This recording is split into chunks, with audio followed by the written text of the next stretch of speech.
നമസ്കാരം. സതീശനെ പോലൊരു നുണയൻ നമ്മുടെ നാട്ടിലുണ്ട്. എല്ലില്ലാത്തൊരു നാവുണ്ട്.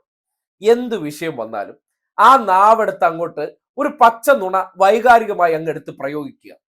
ഞങ്ങളുടെ കൂടെ കുറെ മാപ്രകൾ ഉള്ളത് കൊണ്ട് തന്നെ ഞാൻ എന്ത് പറഞ്ഞാലും അതിനെ പൊക്കി ഹൈലൈറ്റ് ചെയ്തോളും. അടുത്ത ദിവസമായിട്ട് നമ്മുടെ പുതിയ 6 വരി പാത ഓപ്പൺ ആകാൻ പോവുകയാണ്. ഓപ്പൺ ആകാൻ പോകുന്നു എന്ന് അറിഞ്ഞപ്പോൾ തന്നെ സർക്കാരിന്റെ ഇടപെടൽ അത് ജനങ്ങൾക്കിടയിൽ വലിയ സ്വീകാര്യത ഉണ്ടാക്കാൻ പോവുകയാണ്. അത് തിരിച്ചറിഞ്ഞിട്ടും അവിടെ ഗതാഗത പരിഷ്കരണത്തിന്റെ ഭാഗമായിട്ട് എക്സ്പ്രസ് ഹൈവേകളിൽ 2 വീലറിനും 3 വീലറിനും പ്രവേശനമില്ലാത്തത് ഒരു റോഡിന്റെ റൂളാണ്. സതീശൻ പക്ഷേ അത് മറച്ചു വെച്ചുകൊണ്ട് ഒരു വൈകാരിക ഡയലോഗ് ഉണ്ട്. എന്തുണ്ടെങ്കിലും നികുതിപ്പണം അവരുടെ കൂടി പണമല്ലേ, നമ്മുടെ കൂടി പണമല്ലേ എന്ന ഡയലോഗ് വച്ച് കീച്ചുമ്പോൾ സ്വാഭാവികമായിട്ടും ആൾക്കാർക്കിടയിൽ ഒരു വികാരം ഉണ്ടാക്കിയെടുക്കാം. സതീശന്റെ ഉദ്ദേശവും അത് തന്നെയാണ്. തന്റെ മുഖമുദ്രയായിട്ടുള്ള വിവരക്കേടിനെ ഉപയോഗപ്പെടുത്തിക്കൊണ്ട് ഒറ്റ കാച്ചാണ്. അത് വെച്ചുകൊണ്ട് നമുക്ക് കുറച്ച് ആൾക്കാരെ എന്ത് ചെയ്യാം, തെറ്റിദ്ധരിപ്പിക്കാം. ആ തെറ്റിദ്ധരിപ്പിക്കലിന് വേണ്ടി അടിച്ച വാചകം കേട്ടെ.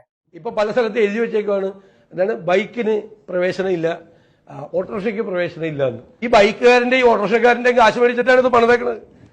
പെട്രോളിനും മേടിച്ചിട്ടുണ്ട് ഈ 18 രൂപ. കേൾക്കുമ്പോൾ എത്ര വിശാല ഹൃദയനായിട്ടുള്ള പ്രതിപക്ഷ നേതാവാണ്. അദ്ദേഹത്തിന് സാധാരണക്കാരുടെ കാര്യത്തിൽ പോലും ചിന്താഗതി ഉണ്ടെന്ന് തോന്നുന്നു.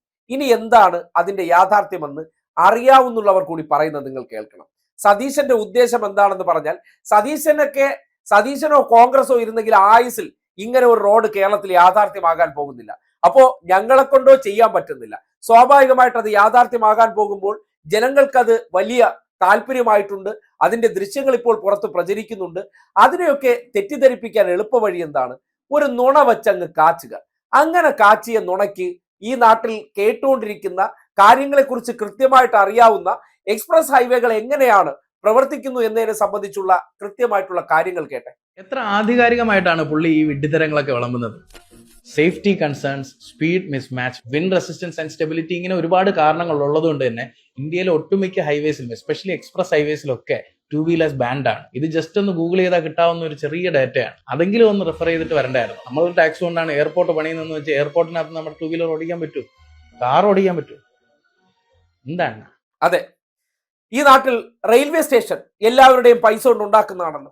അതിനകത്ത് എന്താ, നാട്ടുകാർക്ക് വണ്ടി ഓടിച്ചാൽ കയറ്റിക്കൂടെ?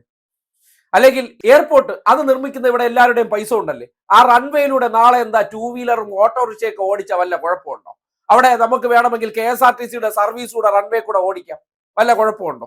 ഇങ്ങനെയൊക്കെ നമുക്ക് അങ്ങ് ആലോചിക്കാമെന്നേ. സതീശന്റെ വിവരമില്ലായ്മ കൊണ്ടും സതീശന് ഇതിനെക്കുറിച്ച് യാതൊരു അറിവില്ലാത്തത് കൊണ്ട് എളുപ്പത്തിൽ ആൾക്കാരെ തെറ്റിദ്ധരിപ്പിക്കാനും ആൾക്കാരെ ഡിസ്ക്രിമിനേറ്റ് ചെയ്യുന്നു എന്ന് തോന്നിപ്പിക്കാൻ വേണ്ടി ഡയലോഗ് കാച്ചാൻ പറ്റും. പക്ഷേ ആ എക്സ്പ്രസ് ഹൈവേയിലൂടെ യാത്ര ചെയ്യുമ്പോൾ അതിനകത്തുള്ള സ്പീഡ് മെയിൻറ്റെയിൻ ചെയ്യാൻ വേണ്ടി 4 വീലറുകളെയാണ് ലോകത്താകമാനം കടത്തിവിടുന്നത്. ഇവിടെ അത് കടത്തിവിട്ടില്ലെങ്കിൽ അതെന്താണ്, നികുതിപ്പണം വാങ്ങിച്ചിട്ട് അവരെ പുറത്താക്കിയെന്ന് ഒരു കള്ള പ്രചരണം ഉണ്ടാക്കാം. അവർക്ക് യാത്ര ചെയ്യാനും വഴികളുണ്ടെന്നേ.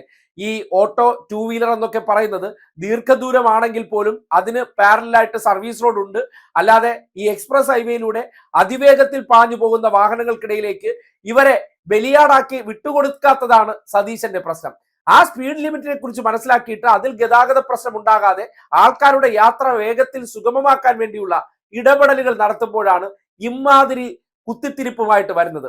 മനസ്സിലാക്കുക, ഒറ്റ ലക്ഷ്യമേ ഉള്ളൂ, പരദൂഷണ കമ്മിറ്റിയാണ്. അപ്പോ എന്താണ്, നാട്ടുകാരോട് ഈ പരദൂഷണങ്ങളും കള്ളങ്ങളും പറഞ്ഞ് അവരെ പറ്റിച്ചില്ലെങ്കിൽ നിലനിൽപ്പില്ല. ഈ ചെയ്തു കൊടുക്കുന്നതൊക്കെ ആർക്ക് വേണ്ടിയാണ്? ജനങ്ങൾക്ക് വേണ്ടിയാണ്. അതിനുവേണ്ടി എഫേർട്ട് എടുക്കുന്നില്ലേ? എഫേർട്ട് എടുക്കുന്നുണ്ടെന്നേ. അതിന്റെ റിസൾട്ടാണ് നിങ്ങൾ കണ്ടുകൊണ്ടിരിക്കുന്നത്. അതിനെ എങ്ങനെയെങ്കിലും കരിവാരി തേക്കാൻ വേണ്ടി ഇമാതിരി ഊളവാചകങ്ങൾ അടിക്കുമ്പോൾ നാട്ടുകാർ അത് കേട്ടുകൊണ്ടിരിക്കില്ല. മറുപടി പറയുമെന്നതിന്റെ തെളിവാണ് നിങ്ങൾ കേട്ട ആ മറുപടി.